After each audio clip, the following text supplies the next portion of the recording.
बिस्मिल्लाहिर्रहमानिर्रहीम। अस्सलाम वालेकुम नाज़रीन, आप यूट्यूब चैनल देख रहे हैं। मैं इमरान खान हूँ। मैं अपना वीलॉग शुरू करता हूँ मुफ्ती मुनीब के एक बयान से। वैसे पाकिस्तान के ऊपर जो बहुत बड़े बड़े मसाइल हैं ना, उनमें एक बड़ा मसला पाकिस्तान के ये मौलवी भी हैं। ये सरकारी मौलवी जिन्होंने हमेशा वो चूरन बेचा जो उन्हें फ़ौजी एस्टेब्लिशमेंट ने कहा।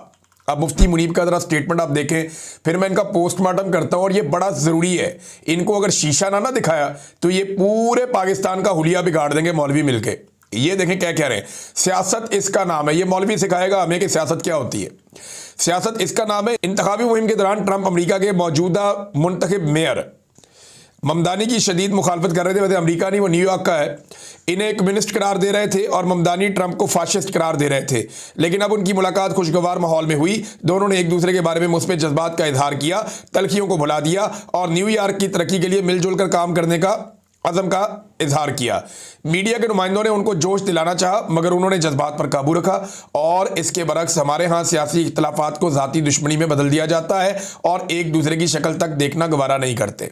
मुफ्ती मुनीबुर रहमान ये कहना क्या चाह रहा है मौलवी, मैं आपको बताता हूं कि अगर ममदानी का मैंडेट चोरी कर लेता डोनाल्ड ट्रंप, तो क्या ममदानी और डोनाल्ड ट्रंप एक दूसरे की शक्ल देखते? मुफ्ती साहब, दो नंबरी ना करें, फ्रॉड ना करें। आपने मर जाना है और मर के जाके अल्लाह को आपने जवाब देना है। आपको डर नहीं लगता? आप कुरान और हदीस की रोशनी के अंदर बात करने की बजाय आप लोगों को बेवकूफ़ बनाते हैं। आप इस्लाम का चूरन बेचते हैं। कुरान पाक में उन लोगों का जिक्र है जिन्होंने अल्लाह की आयतें सस्ते दामों बेच दी, और आप उन लोगों में से एक अपने आप को साबित करने पर तुले हैं। मुफ्ती साहब, शर्म आनी चाहिए आपको। आप यह क्या बात कर रहे हैं? क्या आपने कभी बात की कि जाली फॉर्म 47 क्यों जारी किया गया? क्या आपने कभी बात की कि जनाब एस्टेब्लिशमेंट ने पाकिस्तान तहरीक इंसाफ का पूरा इलेक्शन कैसे चोरी कर लिया? क्या आपने कभी यह बात की कि 17 सीटों वाले को वज़ीर आज़म कैसे बनाया? क्या आपने कभी यह बात की कि एक पॉलिटिकल पार्टी जो 180 से ज़ायद सीटें जीत रही थी, वो कैसे उसको आपने ले जाके अपोजिशन में बैठा दिया और उसकी आधी से ज़्यादा सीटें छीन ली? क्या आपने कभी इसके ऊपर बात की कि इद्दत वाला घटिया केस क्यों बनाया गया? क्या आपने कभी इसके ऊपर बात की कि मखसूस नशिस्तें जो है वो माले गनीमत की तरह क्यों बांट दी गई?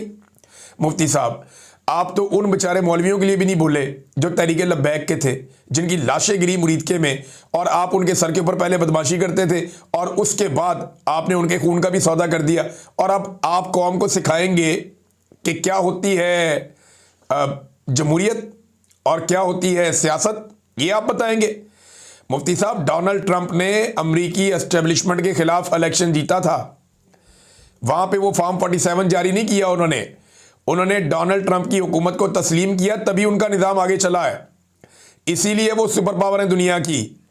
पाकिस्तान में सबसे पहले आप एस्टेब्लिशमेंट को ये कहिए, आप सबसे पहले फील्ड मार्शल को कहिए कि वो अवाम के मैंडेट का एहतराम करें। आप उन्हें यह कहें कि जनाब अवाम ने जिसको वोट डाला आप उसको हुकूमत दें। सियासतदानों का मैंडेट छीन कर फिर आप कहते हैं जनाब सियासतदान आपस में बैठते क्यों नहीं, बात क्यों नहीं करते? सियासतदान तो सारे आपस में मिलकर बैठे हुए हैं। यानी जितने लोगों को मैंडेट चोरी करके दिया, पीपल्स पार्टी, PMLN, सारी जिंदगी लड़ते रहे, अब सारे इकट्ठे होकर बैठे हुए हैं। तो ये कौम को ना बेवकूफ़ बनाना बंद करें। कौम बेवकूफ़ नहीं है। आप लोगों की चालाकियां और होशियारियां कौम बड़ी अच्छी तरह आप जानती है। तो ये मुफ्ती मुनीब साहब को बताना बहुत ज़रूरी था कि सियासी मुखालफत अपनी जगह पे, सियासतदान हमेशा इकट्ठे हो जाते हैं अगर कोई तीसरा फरीक उनका मैंडेट चोरी ना करे और मुदाखलत ना करे। तो बदतरीन सियासी मुखालफिन आज भी इकट्ठे, people's party, PMLN, Fazlur Rehman से PTI के लोग बैठते हैं, बैठ के बातचीत करते हैं। PTI के लोगों ने अभी थोड़े दिन पहले तमाम जितने भी मुख्तलिफ पॉलिटिकल पार्टीज़ हैं उन सबको बुलाकर जरगा किया, बल्कि PMLN का वहाँ पे सेक्रेटरी जनरल रखा। अब आप ताने दे रहे हैं बैठ के। ताने आप इसलिए दे रहे हैं कि आपको चाबी भरी जाती है मौलवी साहब एस्टेब्लिशमेंट की जानिब से, और आप वो चाबी आपको भरी जाती है तो आप चाबी की तरह चलना शुरू हो जाते हैं।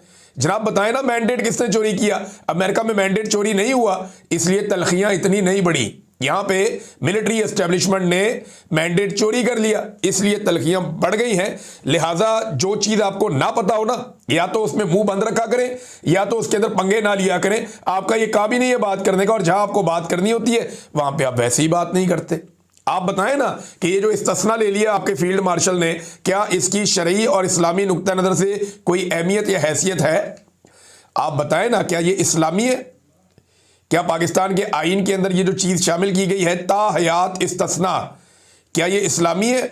क्या ये शरई है? मुफ्ती मुनीब साहब इधर बोले ना आप, जो आपका एक डोमेन है जिसके अंदर आपको बात करनी है, उधर आपकी जुबान डरती है बात करते हुए।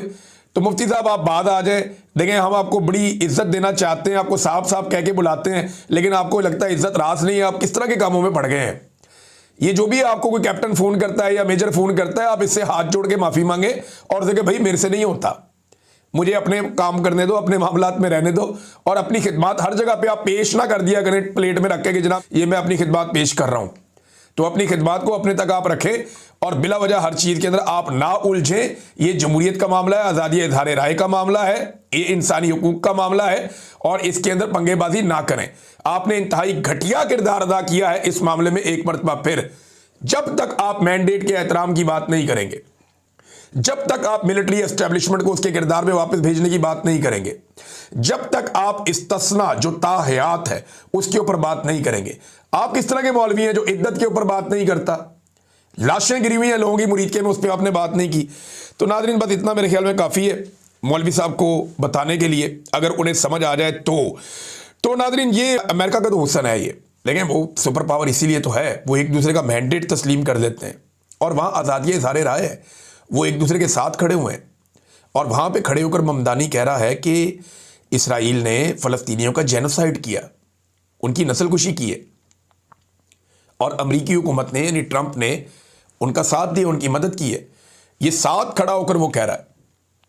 ये है जमहूरियत का हुस्न कि आज़ादी इज़हार राय भी होती है। पाकिस्तान में आप बात ही नहीं कर सकते, जो बात करता है उसको कुचल के रख देते हैं, उसको दबा कर रख देते हैं।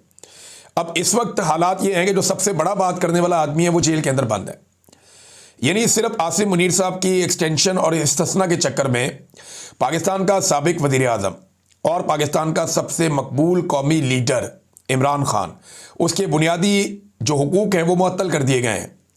इमरान खान को 19 दिन हो गए हैं, ना उनके वकला से मुलाकात हो रही है, ना उनकी फैमिली से मुलाकात हो रही है, बल्कि उन्हें कैद तन्हाई में डाल दिया गया है और लगातार उन्हें इस तरह की अजियत का निशाना बार बार बनाया जाता है।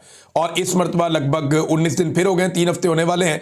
और अब ये इतला ये मेरे पास कि मंगल वाले दिन जब इमरान खान साहब की बहनें या फैमिली के लोग मुलाकात के लिए जाएंगे अडयाला जेल में, तो बहुत बड़ी तादाद में कारकुनों ने और लीडर्स ने फैसला किया कि वो पंजाब से और खैबर पख्तूनख्वा से अडयाला जेल के बाहर पहुंचेंगे। अब सवाल ये पैदा होता है कि क्या अडयाला जेल की इंतज़ामिया अदालती अहकामात और इंसानी हकूक़ को मद्देनज़र रखते हुए कैदी के हकूक़ देते हुए इमरान खान साहब की उनकी फैमिली से मुलाकात करवाती है या मुलाकात नहीं करवाती? ये बहुत इंपॉर्टेंट है, क्योंकि मुलाकात करवाएंगे तो फिर तो चीज़ें नॉर्मल हो जाएंगी, लेकिन उसके लिए ज़रूरी है कि उससे पहले पहले आसिम मुनीर साहब अपना सारा काम मुकम्मल कर लें। लेकिन अगर वो मुलाकात नहीं करवाते और मुलाकात को एक मरतबा फिर डिले में डाल देते हैं, तो उसके लिए उन्हें बहुत ज़्यादा यूज़ ऑफ फोर्स करना पड़ेगा, बड़ी ताकत इस्तेमाल करनी पड़ेगी, और वो आपको पीर वाले दिन से नज़र आना शुरू हो जाएगा कि इनका मूड क्या है और ये क्या करेंगे। दूसरी जानिब नाज़रीन, जो वकला हैं उनमें आहिस्ता आहिस्ता तहरीक पैदा हो रही है। क्या ये तहरीक जान पकड़ सकती है? कराची के अंदर वकला ने एक बड़ा मुजाहरा किया है, वहाँ पे इकट्ठे हुए उन्होंने बड़े नारे लगाए 26वीं और 27वीं तरमीम के ख़िलाफ़। सुनने में आ रहा है कि पंजाब के अंदर भी वकला जो है वो तैयारियाँ कर रहे हैं, मुख्तलिफ़ जगहों पे वकला के इकट्ठ हो रहे हैं और वकला इसको एक तहरीक की शक्ल देना चाहते हैं। हो सकता है कि आने वाले दिनों में कुछ मज़ीद जजेस जो है वो भी इस्तीफ़ा दे दें, और जो 5 जज साहिबान हैं जिन्होंने केस किया है सुप्रीम कोर्ट ऑफ पाकिस्तान में, चैलेंज किया 27वीं आईनी तरमीम को, उन्होंने चैलेंज कर दिया है जो आईनी अदालत है उसके हवाले से कि आईनी अदालत ये केस नहीं सुन सकती। यानी उन्होंने कहा जी आपकी ये डोमेन नहीं बनती क्योंकि ये मामला ही आपसे रिलेटेड है, लिहाजा सुप्रीम कोर्ट ऑफ पाकिस्तान ये केस सुने। अब देखना यह है कि वो case supreme court of Pakistan में जाता है या नहीं जाता। अदलिया का तो इन्होंने बेड़ा गर्क कर दिया पकड़ के, और कुछ अदलिया के पल्ले इन्होंने छोड़ा ही नहीं। बहरहाल वकला तहरीक चला रहे हैं, अभी कुछ कहना कबल अज़ वक्त है कि ये तहरीक ताकत पकड़ती है या नहीं पकड़ती, लेकिन एक बात तो बिल्कुल सच है, वो ये है कि ये पूरा का पूरा निज़ाम इस वक्त बारूद के ऊपर बैठा हुआ है। ये बारूद पे बैठा हुआ पूरा निज़ाम, और कोई एक चिंगारी इन सबको भस्म कर देगी, और ये सारे इसे जानते भी हैं। इसीलिए तो आप देखें ना कि इस्तिस्ना वाला खेल खेला जा रहा है कि जनाब मैं अपने आप को बचा लूँ, अपने इर्द गिर्द एक इस्तिस्ना की दीवार खड़ी कर लूँ, आईनी दीवार, ताकि जब भी कभी कोई प्रॉब्लम हो तो मुझे प्रॉब्लम नहीं होनी चाहिए। सदर पाकिस्तान फील्ड मार्शल की ये सोच है दोनों की, और इस सोच के ऊपर उन्होंने अमल दरामद भी किया है। नादरीन, वो चीज़ें जिनके ऊपर पाकिस्तान की जो अस्करी क़यादत है वो बहुत गुस्से में आ जाती थी, यानी जब भी हम ये बातें करते थे, हम ये चीज़ें बताते थे, तो जो मौजूदा रजीम है जिसको लीड कर रही है पाकिस्तान की अस्करी क़यादत फील्ड मार्शल, तो ये लोग बहुत गुस्से में आ जाते थे। गद्दारियों के मुकदमे, बगावतों के मुकदमे, एक के बाद एक अटैक किया जाता था सबके ऊपर, और बंदे गिरफ्तार कर लिए, अगवा कर लिए, जबरी तौर पे लापता कर दिया, टॉर्चर किया, नंगा किया, मारा। वो जो कुछ हम कहते रहे वो सारा कुछ आईएमएफ ने लिखकर अपनी 180 सफ़ात की रिपोर्ट में पब्लिक करवा दिया। ये पब्लिक करना नहीं चाहते थे लेकिन उन्होंने पब्लिक करवा दिया। अब आईएमएफ से 1 या 2 अरब डॉलर लेने हो तो टका के बेइज्जती करवा ली इन्होंने, और ख़ुद अपनी बेइज्जती करवा के उसको पब्लिक भी कर दिया। जनाब, ये हमारी जिल्लत हुई है, ये हमारी रिसवाई हुई है, ये गंद हमने मारा पाकिस्तान के साथ और हम इसका कोई जवाब नहीं दे सकते। लेकिन क्योंकि आईएमएफ ने ये शर्त रख दी है कि 1-2 अरब डॉलर अगर मज़ीद चाहिए तो पहले अपना मुंह काला करो, तो हम जनाब ये कर रहे हैं। ये हमने सारी दुनिया के सामने अपनी रिपोर्ट और अपनी कारकर्दगी, अपनी प्रोग्रेस रिपोर्ट हमने आपके सामने रख दी है। ये इन्होंने किया। तो आईएमएफ के 1-2 अरब डॉलर के लिए ये कर क्या रहे हैं? अपना चट्टा कट्टा खुद ही खोल रहे हैं। जबकि ओवरसीज़ पाकिस्तानी जो 30 अरब डॉलर से ज़्यादा हर साल देते हैं, 30 अरब डॉलर से ज़ायद, कई गुना ज़्यादा आईएमएफ से, वो जब तनकीद करें तो उनको एयरपोर्टों पे तंग करते हैं, उन्हें परेशान किया जाता है, उन पे मुकदमात दर्ज किए जाते हैं, उन्हें गद्दार करार दिया जाता है। तो आईएमएफ को आप गद्दार क्यों नहीं कह रहे? पाकिस्तानियों को आप गद्दार क्यों कहते हैं? फ़र्क सिर्फ गोरी चमड़ी का है। इनके अंदर से ना गुलामी अभी तक गई नहीं, ये आज भी गुलामाना सोच के हामी है, इनके दिमाग में आज भी गुलामी है, ये अपने आप को आज़ाद कर ही नहीं पाए। सिर्फ चमड़ी सफ़ेद होनी चाहिए फिर ये बूट पॉलिश कर देते हैं, और अगर चमड़ी पाकिस्तानी हो और पाकिस्तानी लोग तनकीद करें तो उनको ये गद्दार भी कहते हैं, बागी भी कहते हैं, मुकदमे भी करते हैं, जेलों में भी डालते हैं और उनके लिए ज़मीन भी तंग करते हैं। अरशद शरीफ यही बात करे तो उसे निशान इबरत बना दिया जाता है, और यही बात आईएमएफ करे तो मसला ही कोई नहीं है। यही बात कुछ अर्सा पहले जो है शहबाज राणा ने कही तो उसको जनाब मुकदमे का सामना करना पड़ गया। यही बात मैंने कही तो मेरे साथ क्या कुछ इन्होंने कर दिया, और यही बात आईएमएफ करे तो फ़र्क ही कोई नहीं पड़ता। फ़र्क जो है वो सिर्फ और सिर्फ सफ़ेद चमड़ी का है। इनके अंदर से गुलामी आज तक निकली नहीं है। और पाकिस्तान का मीडिया जिसे सवालात उठाने चाहिए वो तो मुकम्मल तौर पे कंट्रोल कर लिया गया है। मिसाल के तौर पे आप ये देखें कि मीडिया में जो चीज़ें डिस्कस होनी चाहिए वो बिल्कुल नहीं हो रही। यानी ये 5300 अरब रुपए की जो माली बेसाब्तियाँ और करप्शन है, इस पे मीडिया में कितने प्रोग्राम हुए आपको नज़र नहीं आएंगे। 6.5% वाली जो एक करप्शन है पाकिस्तान में, ये लगभग 24 अरब डॉलर्स बनते हैं सालाना। ये इतनी बड़ी करप्शन जो पाकिस्तान में, और ये पिछले साल के हैं, इस साल और बढ़ जाएगी। तो ये इतने बड़े पैमाने पे जो करप्शन पाकिस्तान में हो रही है उसके ऊपर तो मीडिया प्रोग्राम नहीं कर रहा। अदलिया और इदारों की जो तनज़ली हो रही है उस पर प्रोग्राम नहीं हो रहे। ब्लूमबर्ग की एक रिपोर्ट आई, मैंने आपको पढ़ के सुनाई पिछले वीलॉग में, उस पर प्रोग्राम नहीं हो रहे। फाइनेंशियल टाइम्स की एक रिपोर्ट आई, उसके ऊपर कोई प्रोग्राम नहीं हो रहे। हालांकि द इकोनॉमिस्ट का एक डिजिटल प्लेटफॉर्म है, उसके ऊपर एक अजीबोगरीब मुतनाज़ किस्म का आर्टिकल लिख दिया गया, ही सेड शी सेड करके, उसको उठा के पूरे पाकिस्तान के मीडिया में छपवा दिया। और ये दबाव पाकिस्तान की एस्टेब्लिशमेंट की जानिब से आता है, मिलिट्री एस्टेब्लिशमेंट की एजेंसियों की जानिब से आता है। आईएमएफ की 186 सफ़ात पर मीडिया में उस तरह बहस नहीं हो रही जैसे होनी चाहिए। गज़ा में फ़लस्तीनियों को निहत्ता करने की करारदाद क्यों पास करवाई, ये सवाल पाकिस्तान का मीडिया नहीं उठा रहा। फ़ौज भिजवाने का क्या प्रोग्राम है, ये सवाल भी नहीं उठा रहा। अमेरिका से ये किस किस्म के ताल्लुकात बना रहे हैं और किस किस्म की सौदेबाजी अमेरिका के साथ करके आए हैं, इस पर हमने कोई प्रोग्राम्स नहीं देखे। फिर हमने नहीं देखा कि ताहयात इस्तिस्ना किस खौफ की बुनियाद पर लिया गया है दो अहबाब की जानिब से, फील्ड मार्शल और सदर पाकिस्तान। इन्होंने ताहयात इस्तिस्ना क्यों लिया, इसके ऊपर भी कोई जवाब नहीं है, कोई सवाल नहीं है मीडिया में। फिर इमरान खान साहब की बहनों पर तशद्दुद का जिम्मेदार कौन है? मीडिया तशद्दुद ही नहीं मानता, तो तशद्दुद की जिम्मेदारी का तयन और इसके ऊपर सवाल क्या उठाएगा? फिर जो सानिया मुरीद के उसके अंदर क्या हुआ, रिजवी बरादरान अभी तक कहाँ है? मुआशी तबाही जो SIFC के कारनामे हैं, इनमें से किसी चीज़ के ऊपर पाकिस्तान के मीडिया में आवाज़ नहीं उठाई जा रही। अच्छा, इसमें एक बड़ी इंटरेस्टिंग चीज़ है, वो ये है कि 2.5 साल पहले SIFC बनाया गया था और ये कहा गया था कि जनाब कमाल किस्म का हमने एक इदारा बना लिया, आर्मी चीफ इसके अंदर शामिल है, जर्नैल इसके अंदर अलग अलग जगहों पे हमने बिठा दिए। अब पाकिस्तान को तरक्की से कोई नहीं रोक सकता और 100 अरब डॉलर की पाकिस्तान के अंदर बैरूनी सरमायाकारी आएगी। जब बनाया था ना ये SIFC तो कहा गया था कि 100 अरब डॉलर की बैरूनी सरमायाकारी पाकिस्तान में आएगी, मगर 1 अरब डॉलर की भी बैरूनी सरमायाकारी पाकिस्तान में नहीं आई SIFC बनने के बाद।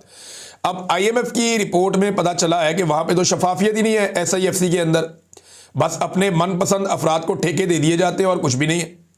ये बात मोहम्मद जुबैर साहब भी बता रहे थे, ये बात जो है वो तैमूर झगड़ा साहब भी बता रहे थे, इमरान खान साहब के साथी हैं। तो अब पोल खुलना शुरू हो गए हैं, लेकिन मीडिया इसके ऊपर बात ही नहीं करता, आवाज़ ही नहीं उठाता। फिर एक और चीज़ है नाज़रीन, ये बड़ी इंटरेस्टिंग है, इसके ऊपर आपने गौर करना है।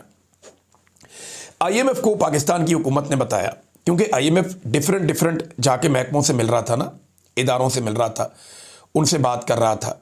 जैसा कि उसने जुडिशरी में जाके बात की, जो तहकीकाती इदारे उनमें बात की, जैसे जो एहतसाब के इदारे उनमें बात की, पार्लियामेंट से बात की, अलग अलग जगहों पे IMF ने अपनी रिपोर्ट तैयार करने के लिए पहले अपने एक्सपर्ट्स को कनेक्ट किया मुख्तलिफ शोबों के साथ।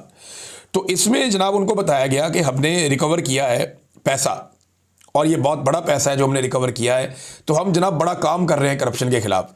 तो पैसा इन्होंने बता दिया कि 5300 अरब रुपए, यानी 5 ट्रिलियन 300 अरब रुपए, 5300 अरब रुपए इन्होंने कहा जी हमने रिकवर कर लिया है।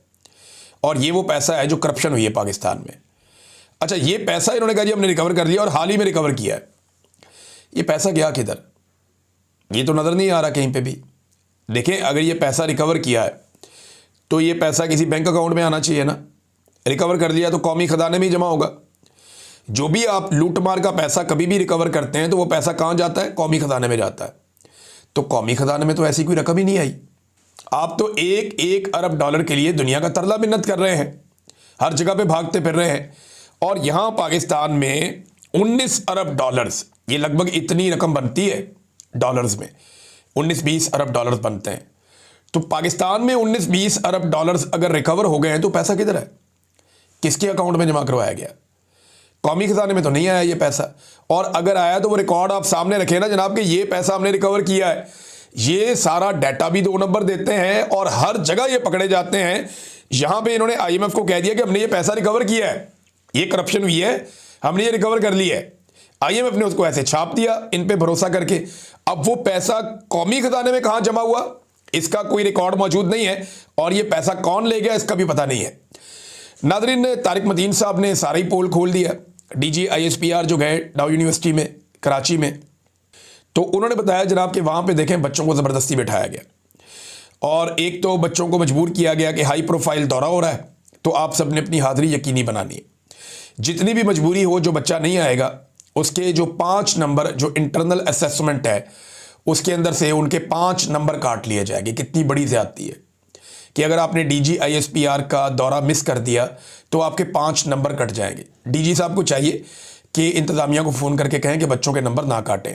नंबर 3, सवालात जो हैं वो भी लिख कर दिए जाएंगे बच्चों को, यानी 10 बच्चे चुने जाएंगे, उन 10 बच्चों को सवालात हालात हाजरा पे लिख कर दिए जाएंगे ताकि DG साहब की तबीयत पे कोई सवाल नागवार ना गुजरे और अच्छे माहौल के अंदर कामयाब दौरा हो जाए। और ये जो एक पेपर जारी किया गया वो तारिक मतीन साहब ने दिखाई दिया पेपर, उस पेपर के अंदर बाकायदा लिखा हुआ है, बाकायदा उस पेपर के अंदर लिखा हुआ है कि इस दौरे को कामयाब बनाना है, बड़ा ज़रूरी है, और इसके लिए 10 सवालात भी आप देंगे, बच्चों की हाज़िरी भी आपने यकीनी बनानी है, और इसके अलावा जो नहीं आएगा उसके नंबर भी काट लेंगे।